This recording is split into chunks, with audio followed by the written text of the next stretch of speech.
2 The Revenge. ഒരു ചിന്ന review. Writer director Aditya Dhar, producers Aditya Dhar, Jyoti Deshpande, Lokesh Dhar, under Jio studios and B62 studios. இது ஒரு அருமையான படம். ஒரு பிரியாணி சாப்பிட்ட ஒரு எக்ஸ்பீரியன்ஸ் தான் எனக்கு இந்த படம் பார்த்தப்ப கிடைச்சது. ஒரு ஃபுல் ஃபிளஜ்டு மூவி, அதாவது எல்லாமே இந்த எலமெண்ட்ஸ் இந்த மூவியில் இருந்துச்சு. பழைய மூவி நீங்கள் பார்த்துருப்பீங்க, பார்ட் 1. அதில் உங்களுக்கு தெரியும், நீங்கள் பார்க்காதவங்களுக்காக ஜஸ்ட் ஒரு சின்ன ரிவ்யூ. அதில் ஒரு இந்தியன் ஏஜென்ட் இருப்பார். அவர் உள்ள என்டர் ஆவார். பாகிஸ்தானில் எப்படி அவர் என்டர் ஆகுறாரு, பாகிஸ்தான் ஒரு பெரிய சீஃப் பலூ சீஃபை எப்படி பலூ சீஃப் அவர் எப்படி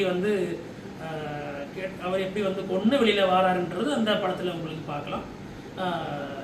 இந்த പടത്തിൽ ഈ സിനിമയിൽ നമ്മൾ എന്ത് കാണാന്ന് വെച്ച് കഴിഞ്ഞാൽ ഒരു അതിന്റെ പ്രീക്വൽ, അതായത് സീക്വൽ ആണ് ഈ പടം. പക്ഷെ ഈ സീക്വലിൽ കാണിക്കുന്നത് പ്രീക്വൽ ആണ്.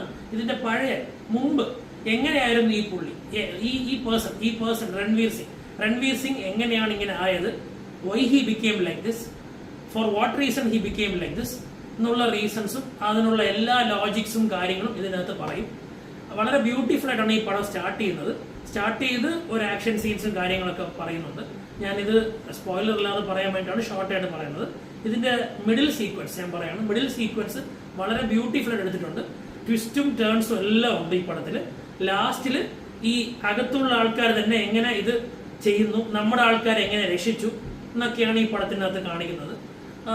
തീർച്ചയായിട്ടും മസ്റ്റ് മൂവി, മസ്റ്റ് വാച്ച് ആണ്. ഇതിൽ എടുത്തു പറയാനുള്ളത് മാധവൻ സാറിൻ്റെതും രൺവീർ സിംഗ്, പിന്നെ നമ്മുടെ സാറ അർജുൻ നന്നായിട്ട് അഭിനയിച്ചിട്ടുണ്ട്. അതിനകത്ത് വളരെ ഇമോഷണൽ ആയിട്ടുള്ള കാര്യങ്ങൾ അതിൽ ബ്രില്യൻ്റ് ആയിട്ട് കാണിച്ചിട്ടുണ്ട് സാറ അർജുൻ.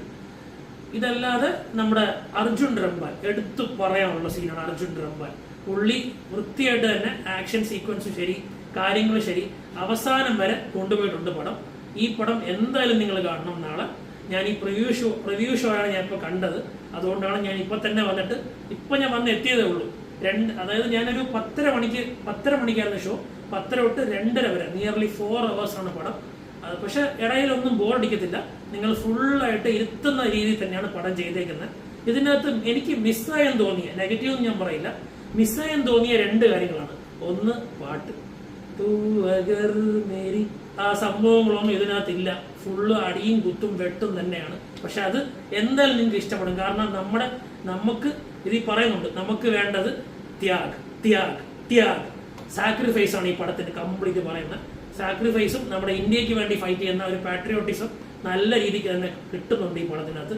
പിന്നെ ഈ പടത്തിൽ മിസ്സാവുന്ന നമ്മുടെ അക്ഷയ് ഖന്ന തന്നെയാണ്. ബൂസ് അല്ല